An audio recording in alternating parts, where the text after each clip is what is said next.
The old janitor's hands shook as he blocked the dim hallway. "Not room 307, he rasped, his dirty mop water bleeding grey into the frayed carpet. Dominic didn't listen. Men like him never do. He shoved past the frail man, his tailored suit a sharp contrast to the peeling wallpaper, and kicked the heavy door in.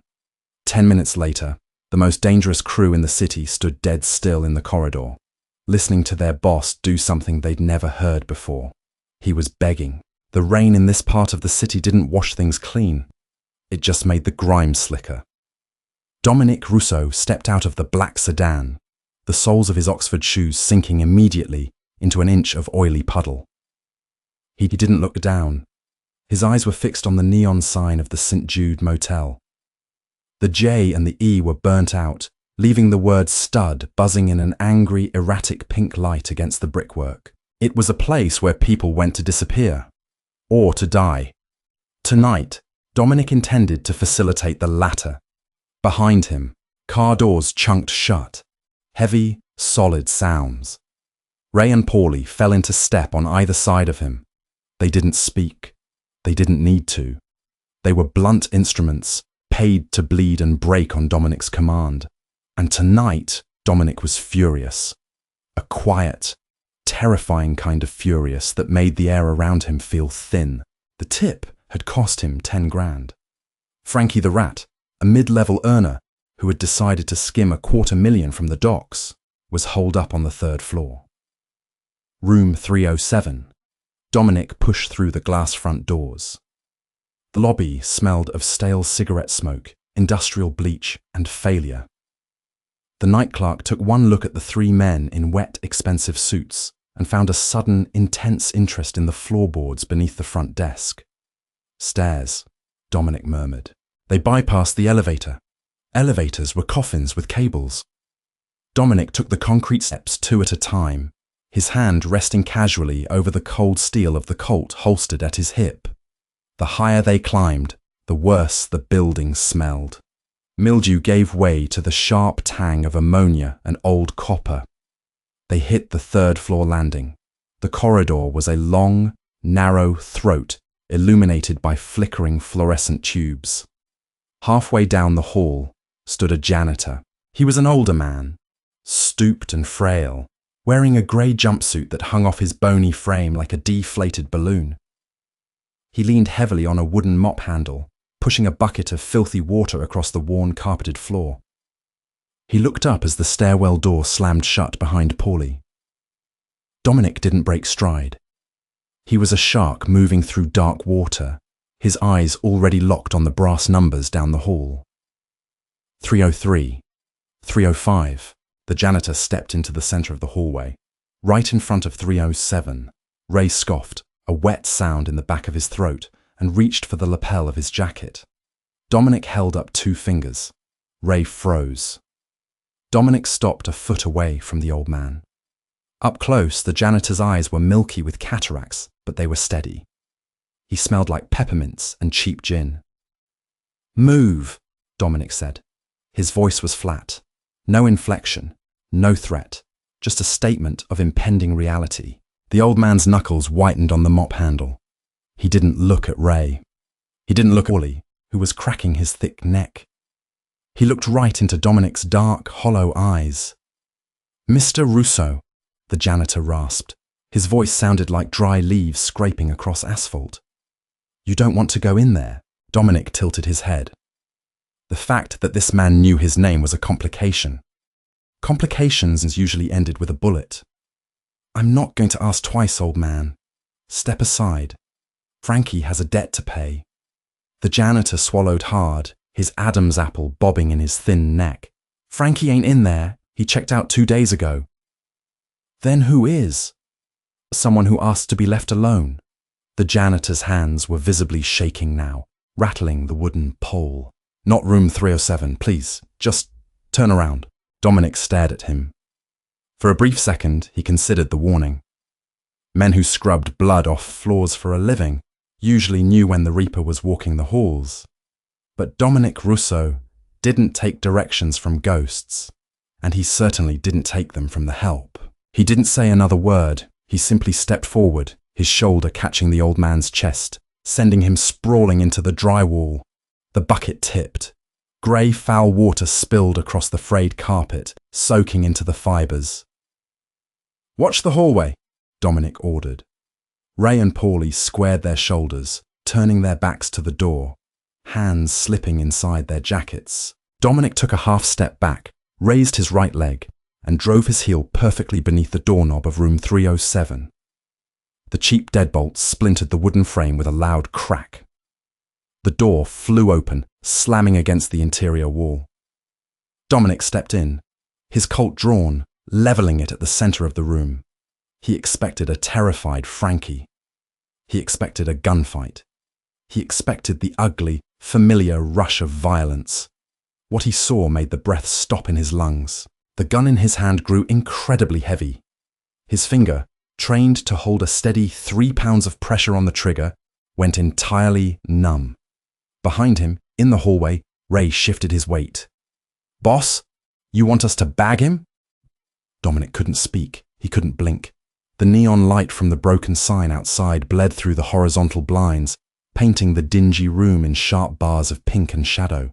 Sitting on the edge of the unmade mattress was Sadie. 3 years, 1,095 days. He had buried her empty casket. He had burned down 2 rival syndicates, painted the docks in blood, and hollowed out his own soul to exact revenge on the men who had allegedly sunk her car into the harbour. And here she was. She wore a faded, oversized sweater, her bare legs tucked up beneath her. Her hair, once a vibrant, glossy dark curtain, was chopped short and messy. She held a lit cigarette in her left hand. In her right hand, resting casually on her knee, was a Smith & Wesson revolver. It wasn't pointed at him. It was just there. She took a drag of the cigarette, the cherry flaring bright orange in the dim room. She exhaled a long, thin stream of smoke toward the water-stained ceiling. "You always were hard on doors, Dom," she said. Her voice was exactly the same, a little raspy, a little tired. Dominic's knees gave out. The ruthless, untouchable head of the Russo family hit the filthy linoleum floor with a heavy thud, dropping his gun. It skittered across the floor, knocking against the leg of a cheap nightstand. He didn't care. He grabbed the door frame with one hand, his chest heaving as if he had just sprinted for miles. Out in the hall, Ray and Paulie heard the drop. They spun around, weapons drawn, rushing the doorway. They saw their boss on his knees. They saw the woman on the bed. "Out!" Dominic choked, the word tearing its way up his throat. Ray hesitated, his gun still raised. "Dom, she's got a—" "I said get the fuck out!" Dominic roared, the sound feral and broken. It echoed down the miserable hallway, silencing the distant traffic outside. Ray and Paulie backed up slowly. They pulled the splintered door shut as best they could, leaving a 2-inch crack. Then they froze in the corridor, staring at each other in absolute, terrified silence. The click of the broken latch failing to catch was the loudest sound in the room. Dominic stayed on the floor. The cold linoleum seeped through the fabric of his trousers. He couldn't take his eyes off her. He was terrified that if he blinked, if he looked away for even a fraction of a second, she would dissolve into smoke. Another hallucination. Another whiskey-fueled nightmare. "You're alive," he whispered.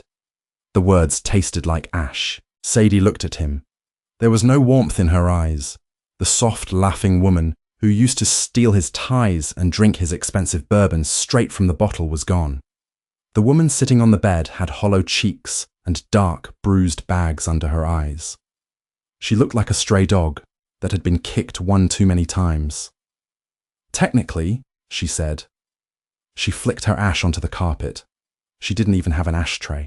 Dominic slowly pushed himself to his feet. His hands were shaking. He, who had stared down loaded shotguns without a flinch, couldn't steady his fingers. He took a hesitant step toward the bed. Sadie's right hand shifted. The barrel of the Smith & Wesson lifted just a fraction of an inch, not aimed at his chest, aimed at his knees. "Stay right there, Dom," she warned. He stopped instantly. "Sadie, please, just let me look at you." "You're looking," She took another drag. You look terrible, by the way. What happened to the sharp-dressed monster I used to know? You've got grey in your hair. I attended your funeral, he said, his voice cracking. The cynical armor he wore every day was completely stripped away, leaving a raw, bleeding nerve exposed. I put a handful of dirt over an empty box because they told me there wasn't enough left of you to recover. That was the point. The words hit him harder than a crowbar to the ribs. He flinched, physically stepping back. You did this? You faked it? I survived it, she corrected sharply. Her voice finally carried an edge, cutting through the heavy air. There's a difference. Your enemies missed, Dominic. They ran me off the bridge, but I got out of the car before it sank. I swam to the shoreline in February water. I threw up river muck for 3 days in a drainage pipe. Why didn't you come to me? He pleaded, stepping forward again, ignoring the gun. I would have protected you. I would have killed every single one of them. I did kill them. I know you did, she said quietly. I read about it. 3 warehouses burned, 14 men dead in a month. A bloodbath. She looked at him, her expression hardening. That's why I didn't come back. You think they targeted me because I was in the wrong place at the wrong time. They targeted me because I was standing next to you. You are a gravitational pull of violence, Dom. I loved you, but I wasn't going to die for your sins. Dominic swallowed the lump in his throat. It felt like swallowing glass. He looked around the room, the peeling wallpaper, the single thin blanket, the mold growing in the corners of the ceiling. So you chose this? He asked, a bitter, cynical laugh escaping his lips. You chose a roach motel and a minimum wage janitor playing bodyguard over me? Over everything we had? Thomas is a good man, Sadie said, her eyes narrowing. He brings me groceries. He doesn't ask questions, and most importantly, nobody shoots at him when he buys coffee. I tore the city apart looking for you. You tore the city apart for your own ego, Dominic, she snapped back. You didn't grieve. You went to war. You made my supposed death about your pride. He wanted to scream at her. He wanted to tell her she was wrong, that he had wept like a child in the dark of his sprawling empty house. But he couldn't. Because she wasn't entirely wrong. He had weaponized his grief. He had used it as fuel to become the undisputed king of the streets. I'm taking you out of here, he said, his voice dropping into that familiar, commanding baritone. He took another step forward. I have a safe house upstate. No one knows about it. You can rest. You don't have to live in this filth. Sadie raised the gun fully this time, aiming it directly at his chest. Her hand was perfectly steady. I'm not going anywhere with you. Dominic didn't stop. He walked right up to the barrel of the gun, letting the cold metal press against the expensive wool of his suit jacket, right over his heart. He looked down at her, his dark eyes desperate and unyielding. Then pull it, he whispered. Outside in the hallway, Ray and Paulie heard the low murmur of voices stop entirely. The silence that followed was heavier than a concrete block. Pull the trigger, Sadie, Dominic said, leaning into the weapon. Because if you don't, I'm picking you up. I'm carrying you down those stairs, and I am never letting you out of my sight again. I lived 3 years in hell thinking I got you killed. I am not leaving this room without you. Sadie stared up at him. The tough, cynical facade she had built over 3 agonizing years began to crack. Her lower lip trembled. She looked at the blood on his collar, someone else's blood, and the deep, permanent exhaustion etched into the lines of his face. You ruin everything you touch, Dom, she whispered, tears finally welling in her tired eyes. I know, he said softly, lifting a hand to gently touch her cheek, his thumb brushing over her bruised skin. But I'm touching you anyway. She didn't pull the trigger. The gun felt heavy in her hand. Slowly the barrel dropped, aiming back at the floor.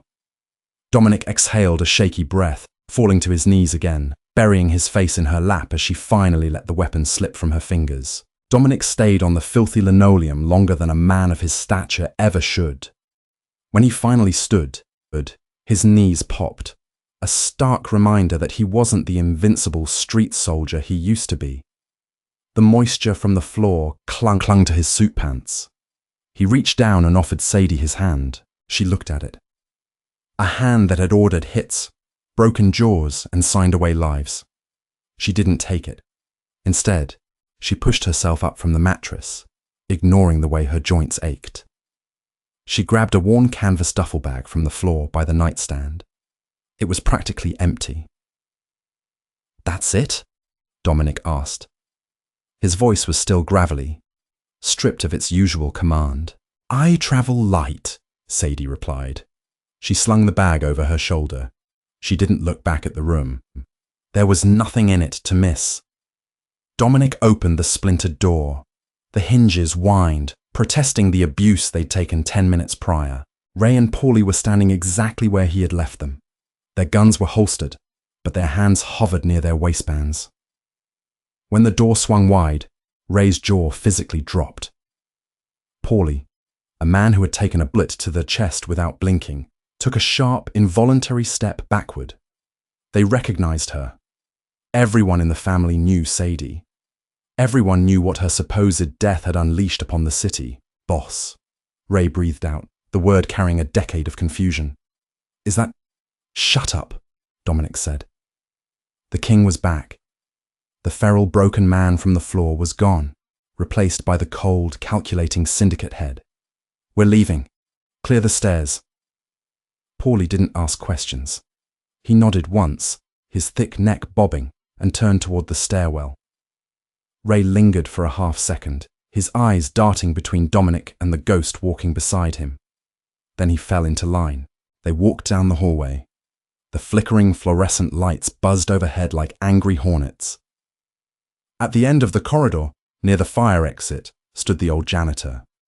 Thomas was backed against the peeling wallpaper, his mop abandoned. His milky eyes were wide with terror. He saw Dominic approach and braced himself, expecting a bullet for lying, or a beating for standing in the way. Dominic stopped in front of the old man. Sadie paused behind him. "You knew," Dominic said, his voice deadly quiet. Thomas swallowed, his knobby throat working hard. "She asked me not to tell nobody. She was just trying to survive, mister." Dominic reached inside his ruined, damp suit jacket. Thomas flinched, throwing a wrinkled hand up to protect his face. But Dominic didn't pull a gun. He pulled a thick, banded roll of $100 bills. It was the bribe he had brought for Frankie the Rat. $10,000 in crisp, untraceable cash. He shoved the roll into the front pocket of Thomas's grey jumpsuit. "You bought her groceries," Dominic stated. It wasn't a question. "You kept your mouth shut. Get out of this city. Tonight. If I ever see you again, I'll kill you just for knowing what she looks like." Thomas clutched the pocket, his hands trembling violently. "Yes, sir." Dominic turned away. Sadie looked at the old man, offering a tight, sad nod. A silent thank you. Then she followed the men down the concrete stairs. The lobby was empty. The night clerk had completely vanished, likely hiding in the back office praying to a god he hadn't spoken to in years. They pushed through the glass doors and out into the night. The rain was coming down harder now. It pelted the roof of the black sedan parked at the curb. Paulie opened the rear door.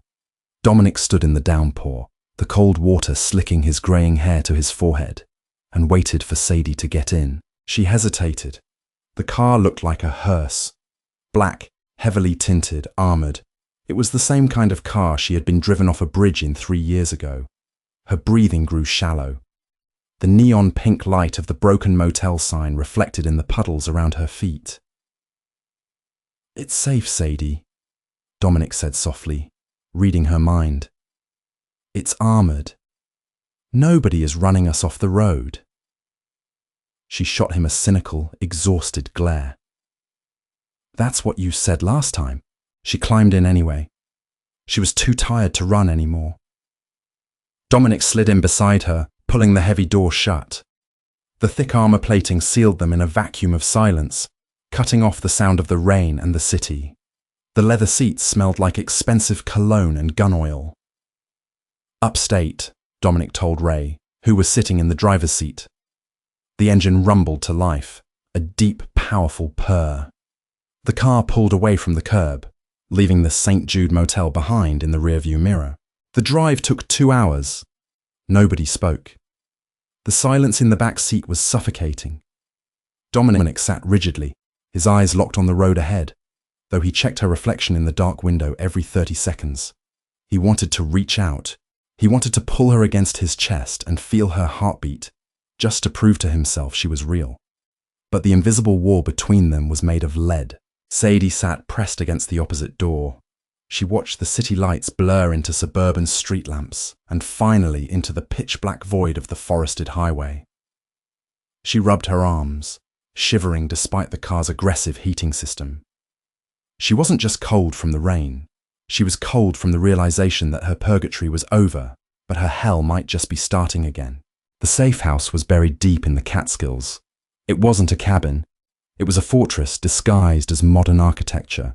Black steel, floor-to-ceiling bulletproof glass, and a security system that could detect a deer's heartbeat a mile away. The iron gates parted silently as the sedan approached. Ray drove them up the long, winding driveway, parking under the expansive concrete portico. "Sweep the perimeter," Dominic ordered as he stepped out of the car. Ray and Paul did, disappearing into the dark, rain-soaked tree line.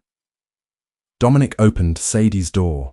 She climbed out slowly, her worn sneakers slipping slightly on the wet pavement. She looked up at the house. It was massive, cold, and entirely uninviting. "Home sweet bunker," she muttered. Dominic didn't smile. He led her to the front door, punching a heavy code into the keypad. The heavy steel door clicked open. Inside, the house was immaculate. Hardwood floors, minimalist leather furniture, and a massive stone fireplace. It smelled of cedar and absolutely nothing else. No one lived here. It was just a place to exist when dying wasn't an option. Dominic stripped off his ruined suit jacket, tossing it over the back of a stark white sofa. His shoulder holster was strapped tightly across his chest, the heavy Colt resting against his ribs. "There's a master bedroom upstairs," he said, turning on a few dim lamps. "Towels are in the closet. The water gets hot instantly. Go shower. I'll find you something to wear." Sadie dropped her canvas bag on the floor. It landed with a pathetic thump. She looked around the cavernous living room. "Who cleans this place? Do you have another terrified janitor on the payroll?" "A crew comes once a month," Dominic said, walking toward a sleek wet bar in the corner. He grabbed a crystal decanter of bourbon and poured 2 fingers into a glass. His hands were finally steady again. The familiar environment grounded him. He poured a second glass and held it out to her. "I don't drink anymore," she said, eyeing the amber liquid. Dominic lowered the glass, setting it back on the bar. He picked up his own and drained it in one swallow, enjoying the sharp, burning bite in his throat. "You need to get out of those wet clothes, Sadie." "Don't give me orders," she snapped. Her voice was sharp, a sudden flare of anger cutting through her exhaustion. "You don't get to manage me, Dom. You don't get to act like a husband who just found his lost wife. I wasn't lost. I was hiding. From you." Dominic gripped the edge of the marble bar top. His knuckles turned white. "I kept you alive. Everything I did to keep you safe." "They drove me off a bridge," she yelled, her voice echoing in the empty, high-ceilinged room. "I spent 3 years sleeping in a room that smelled like dead rats, jumping every time a car backfired, because the men you pissed off decided my life was the price of your ambition. Don't you dare tell me you kept me safe." Dominic stepped away from the bar. He crossed the room slowly, deliberately, stopping a few feet from her. The imposing, violent aura that made men like Ray and Paulie shake was fully wrapped around him, but his eyes were completely broken. "You're right," he said. "The admission cost him everything. I failed you. I was arrogant. I thought I could build an empire and keep it separate from our front door. I was wrong." Sadie stared at him, her chest heaving. She wanted to hit him. She wanted to collapse. The adrenaline that had kept her upright for the last 3 hours was rapidly draining, leaving behind a hollow, agonizing ache. "Then why did you bring me here?" she asked, her voice cracking. "If you know you ruin everything, why didn't you just leave me in room 307? Dominic reached out. This time she didn't pull away. He cupped her face in his large, calloused hands. His thumbs gently stroked her cheekbones. Because I am a selfish man, he whispered. I'm a killer, Sadie. I take what I want. And I couldn't walk away from that room. I would rather lock you in this house for the rest of our lives than spend another night in a world where you don't exist. A tear finally spilled over her lower lid, tracking through the grime on her cheek. It was a terrifying confession. It wasn't a promise to be better. It was an admission that he couldn't change. He loved her, but his love was a cage. Go upstairs, he said softly, pressing a kiss to her forehead. His lips were warm against her freezing skin. Lock the door if it makes you feel better. I won't come in. Sadie didn't argue. She turned and walked toward the glass-railed staircase. She felt the weight of his stare on her back with every step she took. When she reached the landing, she looked down. Dominic was standing in the exact same spot, watching her. He looked like a guardian. He looked like a warden. She walked into the master bedroom and closed the heavy oak door. She didn't lock it. Downstairs, Dominic pulled his cell phone from his pocket. He dialed a number he rarely used. It rang twice. Yeah, a rough voice answered on the other end. It's Dom, he said, staring at the empty staircase. Frankie the rat wasn't at the motel. He sold me a bad tip. You want us to find him? No, Dominic said, his voice devoid of any warmth. I want you to find his family, find his friends, burn his world down until he crawls out of the ashes. Nobody plays games with me. He hung up the phone. The war wasn't over. It was just moving upstate. The water in the master bathroom shower was scalding. Sadie stood perfectly still under the massive rainhead fixture, letting the heat punish her skin. The drain swirled with the grime of the St. Jude motel, turning the frothy white soap suds a sickening shade of grey before washing them away. She scrubbed her arms until they were raw. She wanted to scrub off the last 3 years. The smell of mildew, the constant, vibrating anxiety, the taste of cheap canned soup. But you can't wash away a ghost. Through the thick glass of the shower enclosure, the bathroom looked like a sanctuary designed for someone else. Italian marble, heated floors, stacks of plush white towels. It was Dominic's world, sterile, expensive, and bought with blood. She turned off the water. The sudden silence in the room was deafening. Stepping out, she wrapped a towel around her thin frame and wiped a circle of condensation from the mirror. The woman staring back at her was a stranger.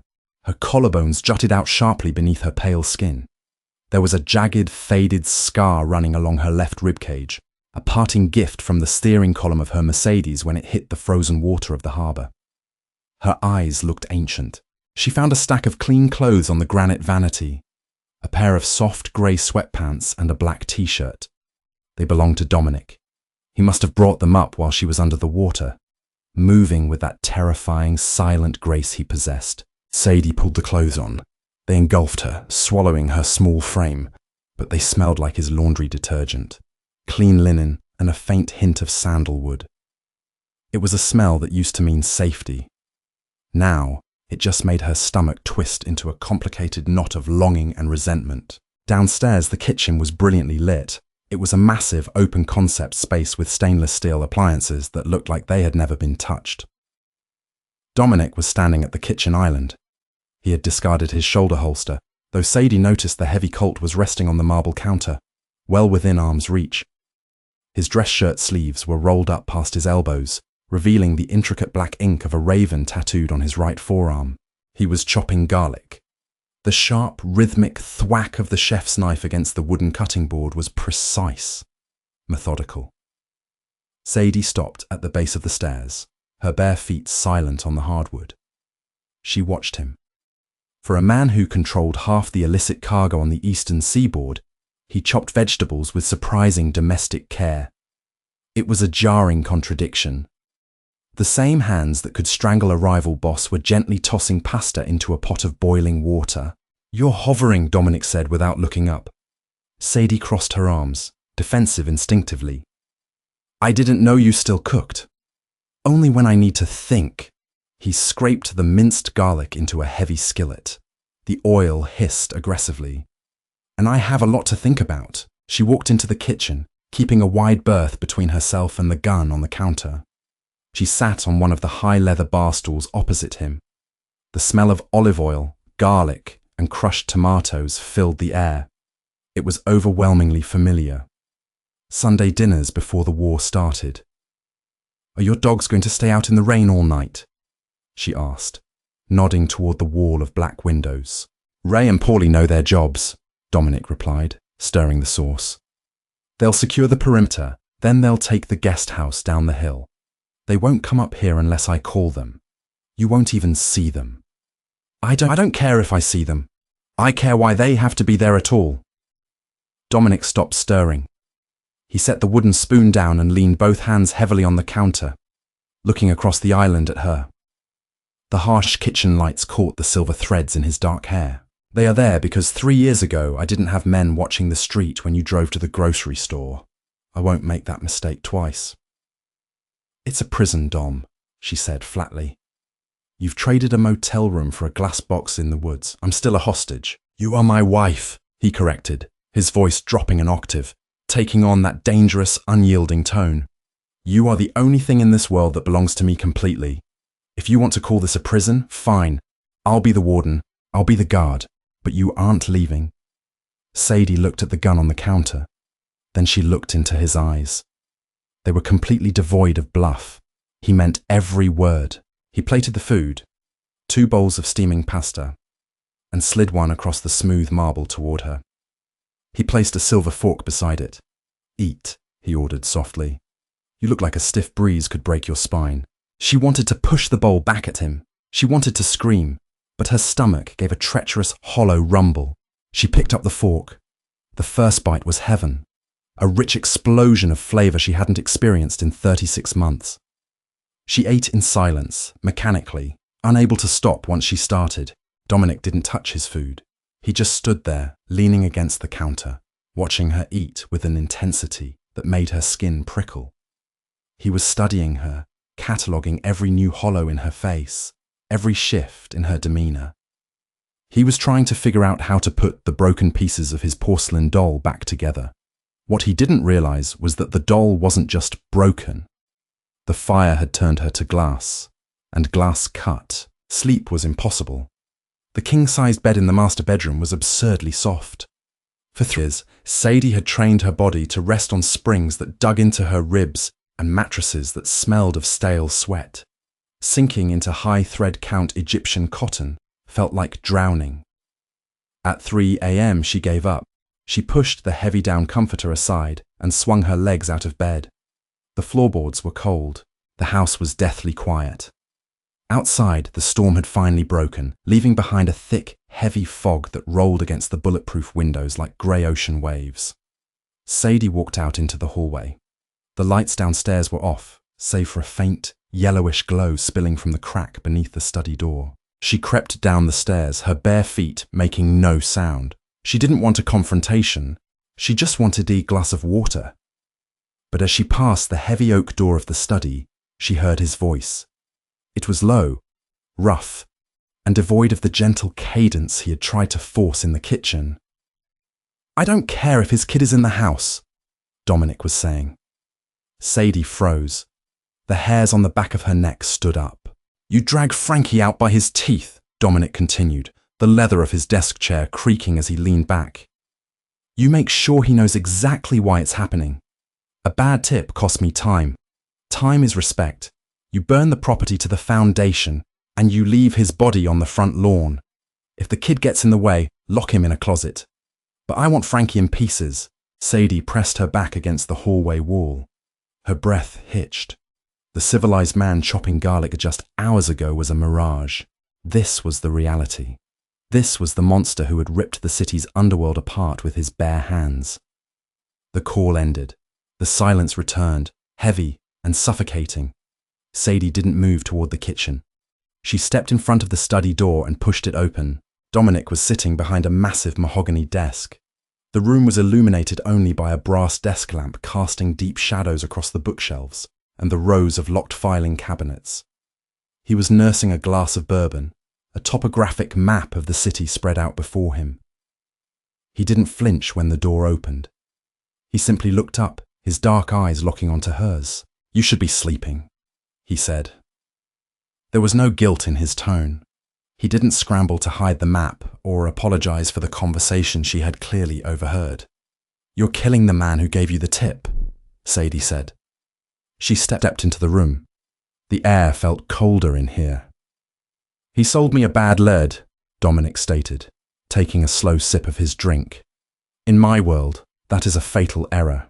"He sold you a lead on room 307, she countered, her voice rising in the quiet room. "He didn't know I was there." "No one did. He thought he was giving you what you wanted. He wasted my time. He has a child, Dominic." Dominic set the glass down.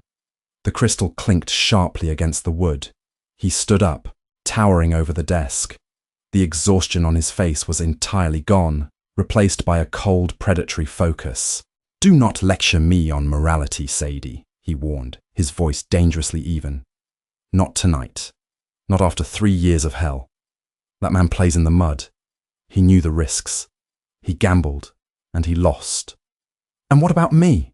she demanded, closing the distance between them, slamming her hands down on the edge of the desk.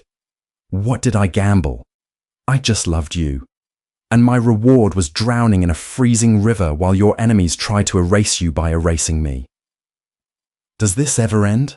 Does the blood ever stop?" Dominic walked around the desk. Sadie held her ground, though every instinct screamed at her to step back. He stopped inches from her. He was a foot taller, his broad shoulders blocking out the dim light of the lamp. "No," he said softly. The brutal honesty of the word was like a physical blow. "It doesn't end. This is who I am. I built this empire so nobody could ever touch you again, and I failed. Now I will burn the rest of the world down to ensure this fortress stays standing." He reached out, his hand wrapping around the back of her neck. His grip was firm, not painful, but inescapable. He pulled her forward, pressing his forehead against hers. She could smell the bourbon on his breath, mixed with the faint metallic scent of violence that always seemed to linger on his skin. "You are my compass, Sadie," he whispered, his voice vibrating against her skin. "When you died, the needle broke. I killed indiscriminately. I butchered men in the street. You want the body count to stop. Then stay here. Keep me human.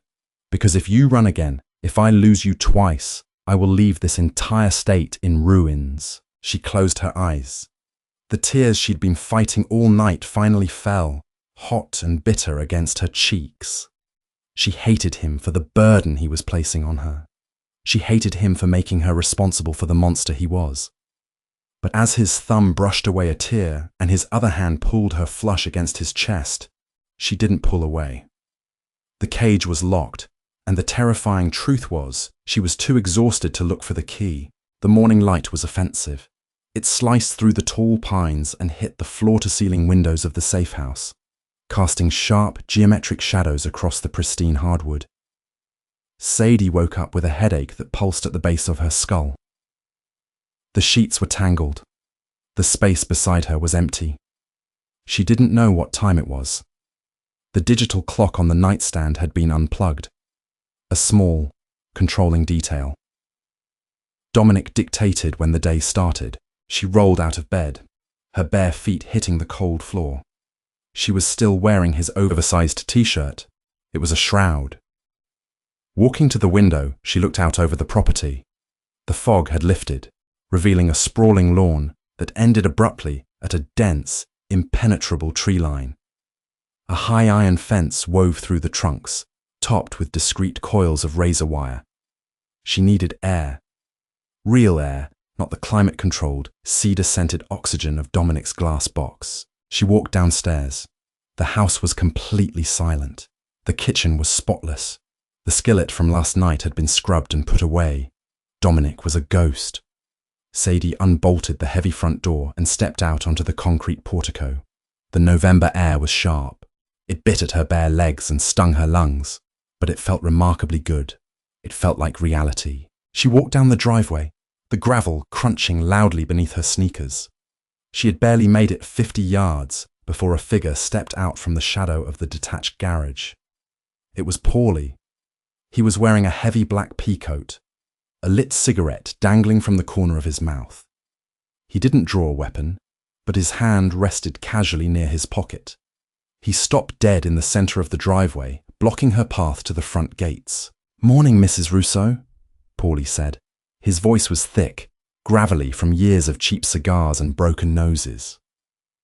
Sadie stopped. "Don't call me that, Paulie. I haven't been Mrs. Russo in a long time." Paulie took a slow drag of his cigarette, exhaling a thick plume of white smoke into the frigid air. He didn't move. He just watched her, his flat, dark eyes devoid of judgment, but heavy with caution. "Boss says you stay close to the house. Perimeter's secure, but there's no reason to test it." "I just wanted a walk," she said, wrapping her arms around herself against the chill. "I'm not going to vault the razor wire." "I know," Paulie replied flatly. "But my job is to make sure you don't even get cold." Sadie let out a short, cynical laugh. "Since when do you care if I freeze, Paulie? 3 years ago, you were the one who told Dominic I was too soft for this life." Paulie flicked his cigarette ash onto the gravel. He didn't look away. "I was right. You were too soft. You are too soft. That's why he tore the city apart when you died.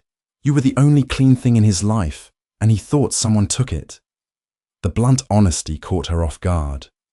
Paulie wasn't a man known for his philosophical insights. He was a blunt instrument. "Did he really lose his mind?" she asked quietly.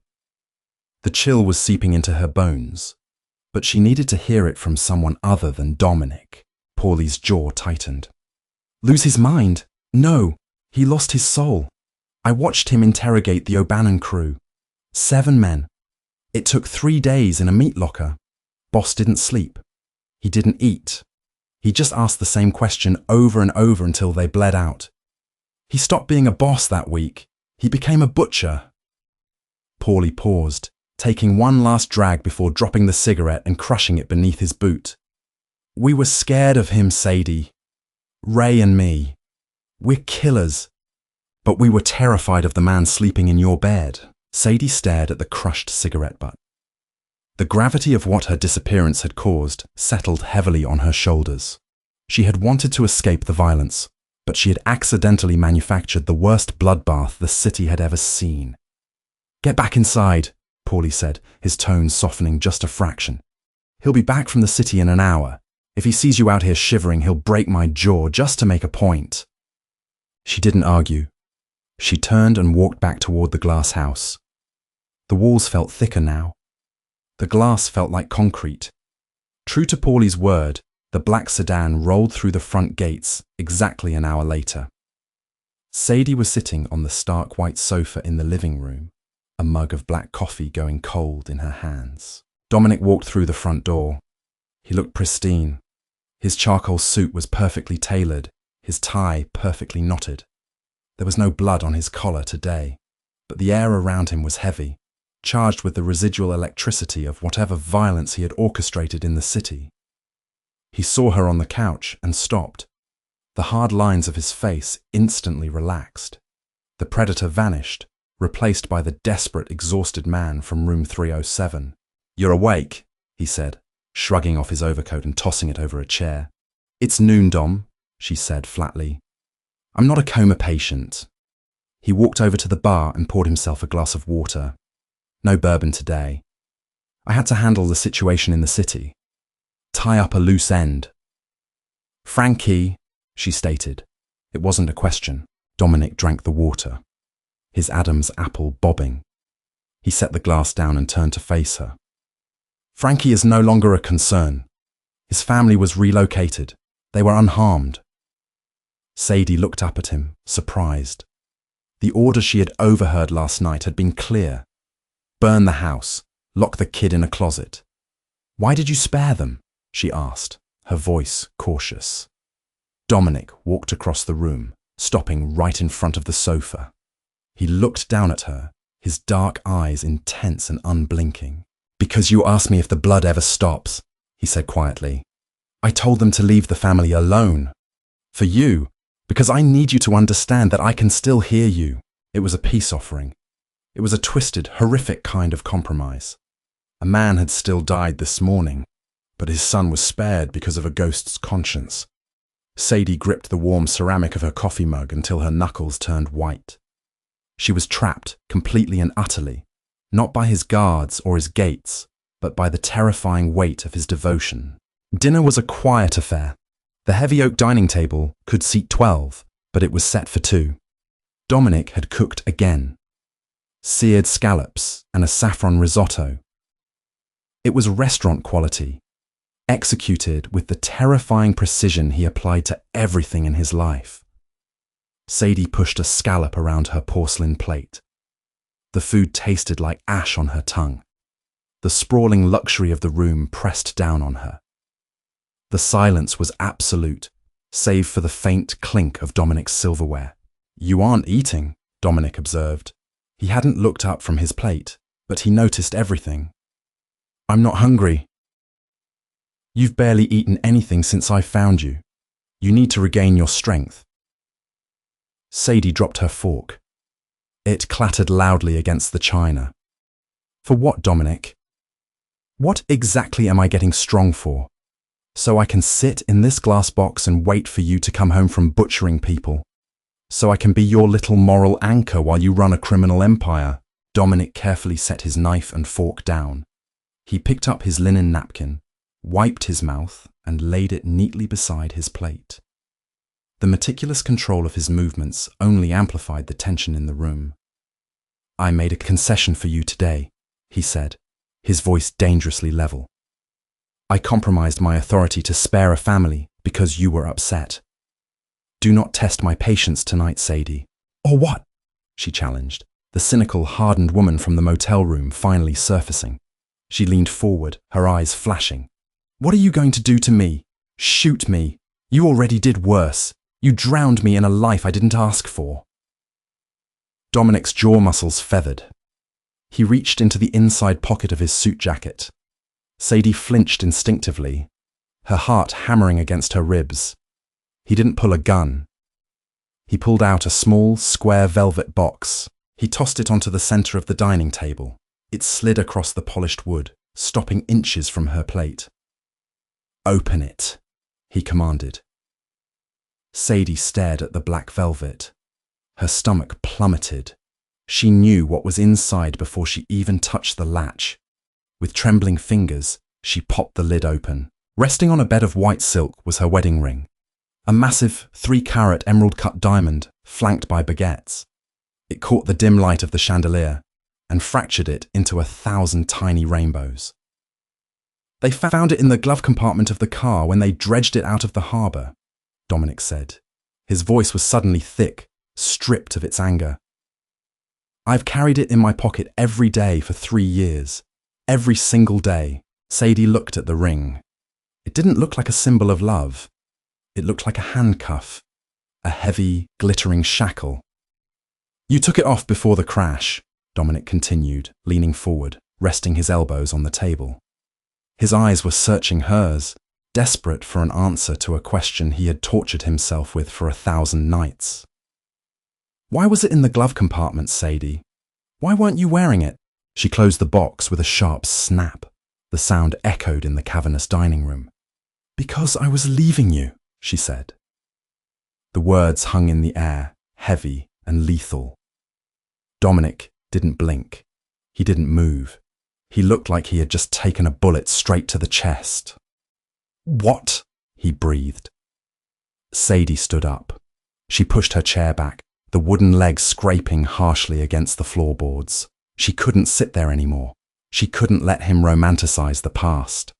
"I wasn't driven off that bridge by a rival family, Dom," she said, her voice shaking but finally ringing with absolute truth. "Your enemies didn't try to kill me." Dominic stood up slowly. His towering frame cast a long shadow across the table. "I saw the tire marks. I saw the bullet holes in the chassis." "They were my bullets," she confessed, the secret tearing its way out of her throat. "I shot the frame. I slammed the brakes and threw the steering wheel. I set the whole thing up so that I could disappear. Because if I just asked for a divorce, you would have locked me in a house exactly like this one. You would never have let me go." The silence that followed was apocalyptic. Dominic stared at her.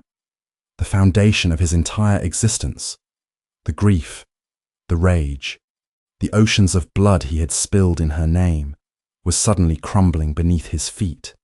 He had burned the city to ashes to avenge a murder that never happened. He had destroyed himself for a woman who was actively running away from him. "You faked a hit," he whispered. His voice was hollow, empty. "Yes. To get away from me.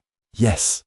Sadie wrapped her arms around her chest, fighting the urge to step back as Dominic walked slowly around the table.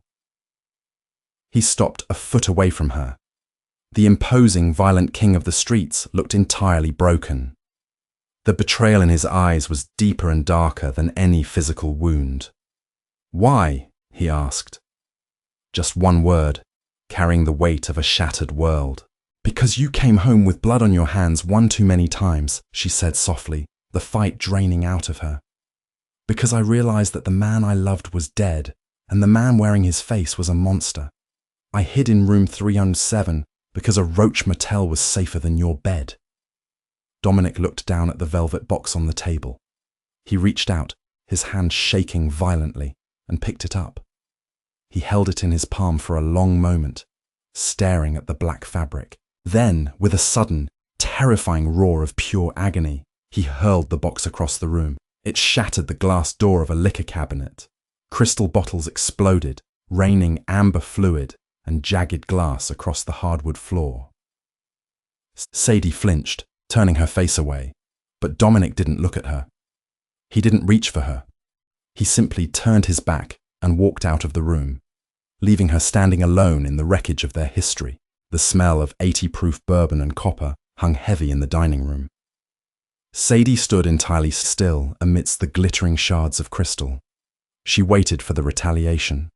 Men like Dominic Rousseau didn't process betrayal. They punished it. She expected the heavy oak doors to fly open.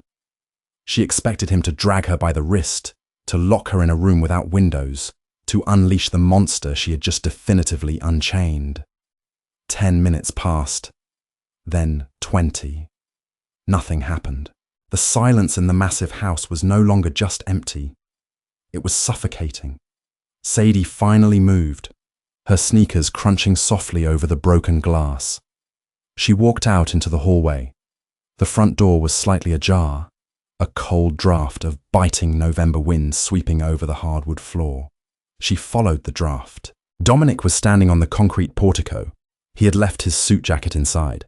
He was entirely exposed to the freezing air, his white dress shirt clinging to his broad shoulders.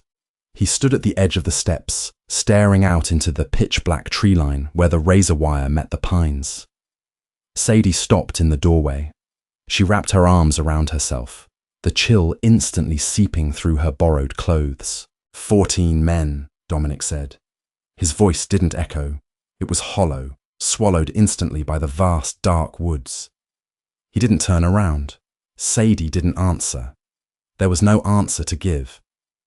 "I burned 3 warehouses to the ground," he continued, the words coming out in a slow, mechanical rhythm. "I took a blowtorch to a man's kneecaps because he refused to give me a name that didn't even exist. I thought I was the angel of death. I thought I was exacting some righteous vengeance." He finally turned to look at her. The sharp, predatory angles of his face had collapsed. The ruthless syndicate boss who commanded fear with a single glance was gone. In his place was just a man who had realized the foundation of his entire life was a lie. "It wasn't vengeance," Dominic whispered. The wind whipped his dark hair across his forehead. "It was just murder. I butchered them for nothing." "You butchered them because of who you are, Dom," Sadie said quietly. Her voice was steady now. The confession in the dining room had drained the last ounce of fear from her body. "You just used my ghost as an excuse." Dominic looked down at his hands. He stared at his palms as if he could see the stains she was talking about. He slowly closed his hands into tight fists and let them drop to his sides. He walked past her, back into the house. Sadie stayed by the door, watching him. He didn't head for the study or the bourbon. He walked straight to the heavy steel console table near the entryway and picked up a set of keys. Beside them sat a thick manila envelope. He walked back to her. He held out his hand. Sadie looked down. The keys had a small black fob with the emblem of an Audi. "There's an SUV parked behind the guest house," Dominic said. His voice was completely devoid of emotion now. It was the tone of a man reading a balance sheet. "The envelope has $50,000 in unmarked bills. There's a clean passport inside. The name is Sarah Jenkins. It will pass any background check on the Eastern Seaboard." Sadie stared at the items in his outstretched hand. Her heart gave a violent, painful lurch against her ribs. "What is this?" she asked, her voice barely a whisper. "It's the door," Dominic replied. He took her hand, prying her fingers open, and pressed the heavy envelope and the cold metal keys into her palm. He closed her fingers around them. His touch was incredibly gentle. It was the touch of a man handling a bomb. "I didn't build this empire to be your warden," he said, looking down into her eyes. The profound exhaustion in his gaze was absolute. "I built it to be your husband. If I can't be that, then there's no point to any of this. I won't lock you in a glass box, Sadie. I won't make you hate me more than you already do." She looked at the keys. Freedom. It was right there, heavy and metallic in her hand.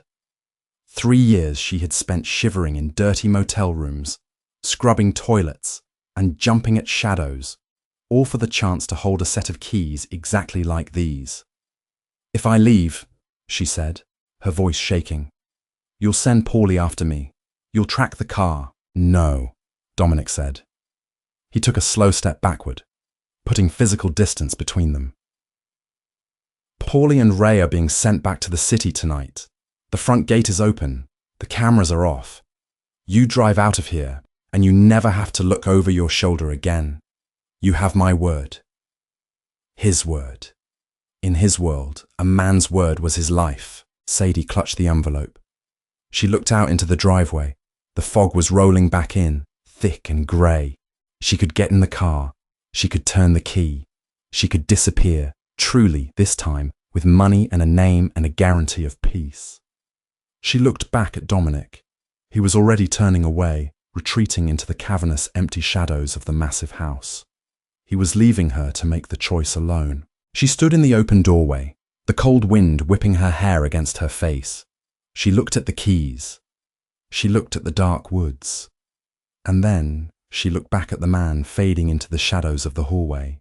Did Sadie actually get in that car and drive away, or did the invisible chains of their broken history pull her back into the dark? Can a man like Dominic truly let go of his obsession, or is this just another calculated move on his chessboard?